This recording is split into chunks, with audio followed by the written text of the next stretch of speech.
That sounds pretty good. Today on the Long Gunner, we're going to be firing the first shots out of my new 22 Creedmoor. So, this thing is finally finished. I started with this build last year and there was a handful of setbacks, but here it is, finally done. I'll go ahead and give you an overview of this thing. Let's start out. The stock itself is a gray bow, a Phoenix 2. I do also have their M5 bottom metal in it. The action is a Aero Precision Solus. The trigger that I put on it is a Trigger Tech Special with the flat blade. I do prefer the flat blade triggers. And I did go with a 1 8 twist Sendero Profile Proof Research barrel. Now, this is kind of where there's some question to it. There's a handful of guys that have tried the 1 8s, and apparently they're saying through their guns it's not stabilizing these 80 grain ELDMs.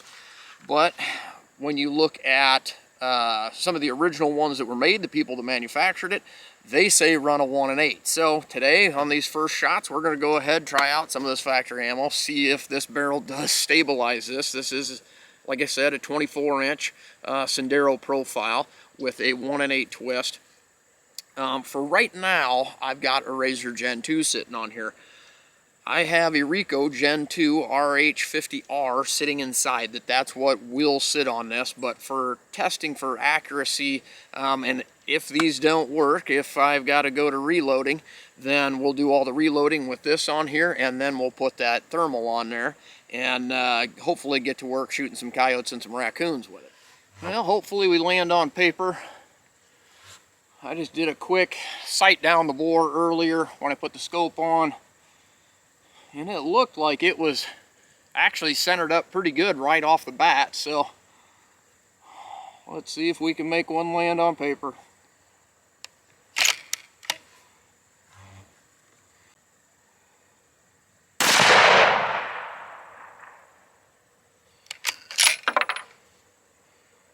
I can't see on paper where that's at. There's a little bit of shadow on that target.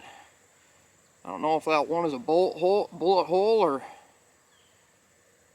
it's just part of that shadow. Yeah, let's fire another one here.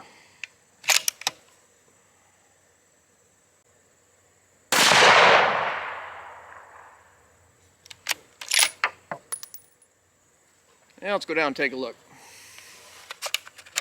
Those bullets are where I thought they were. They're just, of course, in the shadow towards the GoPro on the right hand side, about the right height. If it would have been another 5-6 inches over, it would have clipped that thing. There are some days when I think I should have bought that GoPro insurance, because it just wants to be shot. Yeah, about 1.5 mil left.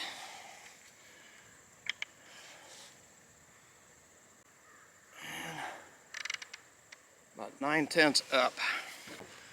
Let's send 3 more, see what we get.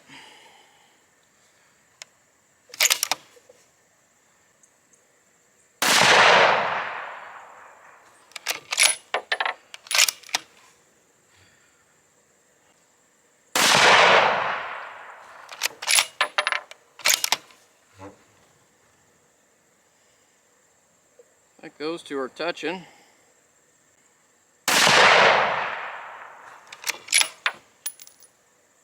Yep, them 3 are touching. I think this thing's gonna shoot. Now, we got the suppressor on it. I can't wait to see how this thing sounds. I don't know if I'll run this Omega 300 or if I'll run my Thunderbeast. Thunderbeast is a little bit lighter, but let's see how this thing sounds and how much point of impact shift we get out of this thing. I'll go ahead and aim at the exact same center, so we'll be able to tell. I won't adjust anything. See how much it differs.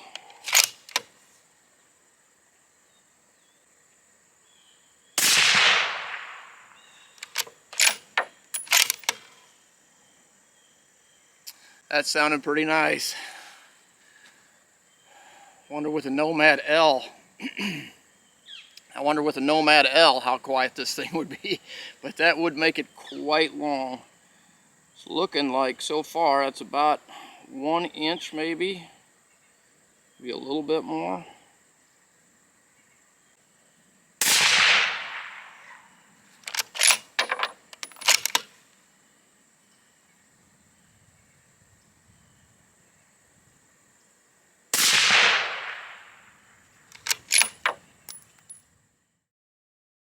Next, I figure we'll probably shoot a 5-shot group. We'll have the chronograph running. I took the suppressor back off because now that we got a few shots down the barrel and we got a little bit fouled up, we'll probably get a little bit truer reading here. So let's see what this will do. Here's hoping I can keep it together.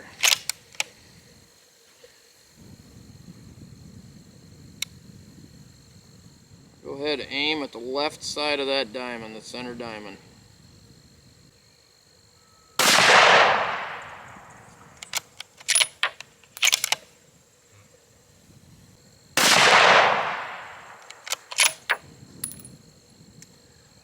Getting about 3,206 was the last one.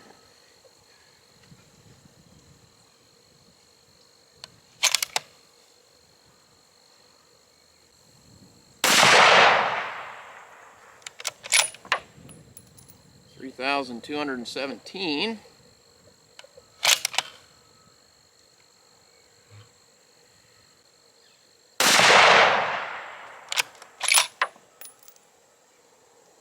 Same thing.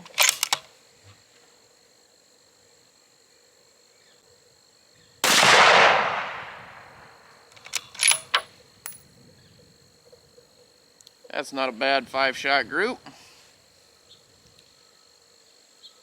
Did we only pick up 4?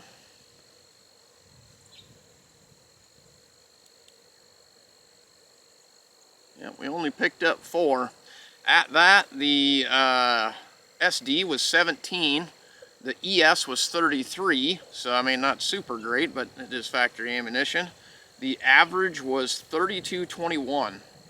So, in 4 shots, that's a little bit wide. Now I'm going to go ahead and shoot a 3-shot group. I put the Ultra 7 Thunderbeast on the end of it because this is probably the can that I'm going to end up using.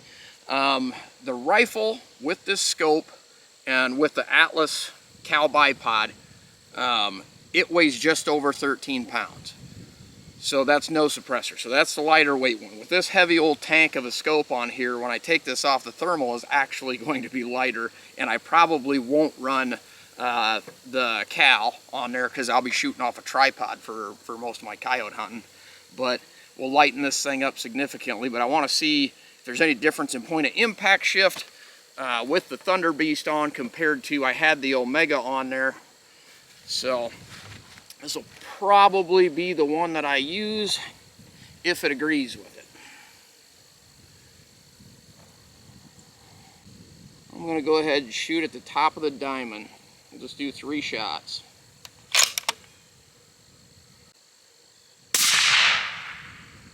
That sounds pretty good.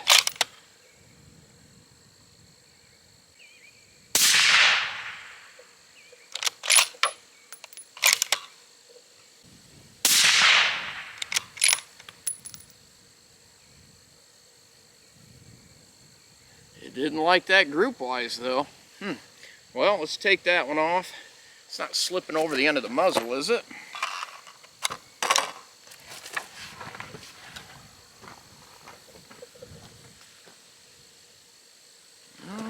Well, Now we got the big Nomad L on here, and I'll go ahead, I'll put 5 shots through this thing. On that last one with the Thunderbeast, I've noticed it once in a while that first shot, right after you put the suppressor on, sometimes it can pitch it one way or the other, and then it settles in. So you never know, but I'll go ahead, we'll do a 5-shot group here with the Nomad L on. Go for the left side of that diamond.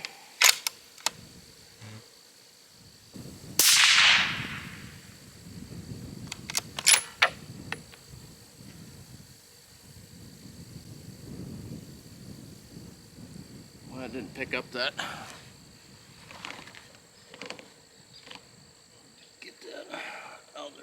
further.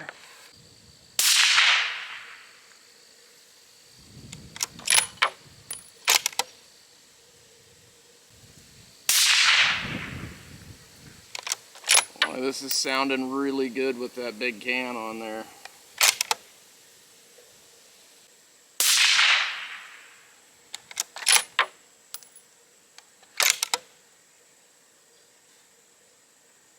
Yeah, a little bit of heat distortion coming off there now.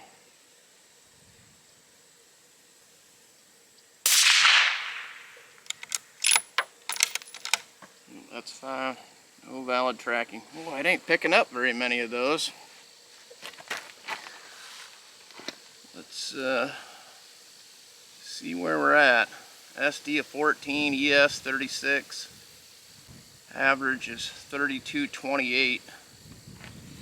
So the high increased just a little bit. Now 32.42 is the highest one. Let's take a look at this here. First shots, 5 of them, no suppressor. And we put the Thunderbeast on and just took 3 shots. I wish I would have taken 5. That first one was definitely off. Then the next 2 sank together in about pretty close to the same position. There's no suppressor, a little bit more right. And I put the Nomad L on there. Those 4 shots look pretty good. And then 1 flyer. But overall, not bad. I mean, that's still probably 1 MOA, even with that flyer. So my first thoughts on this thing, it's definitely, it's showing that she's going to be a shooter. Some of them groups are looking pretty good. I really didn't let the barrel cool down a lot between shot strings. I did kind of want to test that out, because some rifles, you know, they start getting hot, they fall apart. This thing is proven that, you know, it's taking the heat okay. So, I mean, other than, you know, I was kind of getting some distortion off the can a little bit, because I don't have a wrap for this L. I need to find one for this. But the action itself, the Solus so far, it's feeding those things pretty smoothly. They're going in the chambers no problem. It's extracting all right. The trigger, I mean, it's a trigger tech. That thing works. It's one of my favorite triggers. I might turn it up. Right now it is set at about 1.5 pounds. So for hunting, I'm probably going to kick it up a little bit. Coyote hunting in the cold with gloves, that thing's going to be pretty light. It's feeding decently well out of these Magpul mags. I think this thing's going to be a shooter. I mean, factory ammunition's doing well. We might do some more hand loads with this, but I mean, these 60 rounds are all I got for brass, so we're not exactly going to jump right into hand loading for it quite yet. But in the future, it's probably going to be something. We'll probably pick a little bit lighter bullet, see if we can't throw them and get even more speed out of it, and see if this thing, see if it'll handle it. But so far, I gotta say, I'm liking it. This minimal recoil sounds good. This thing's going to be a coyote and raccoon slaying machine. Stay tuned for the next one.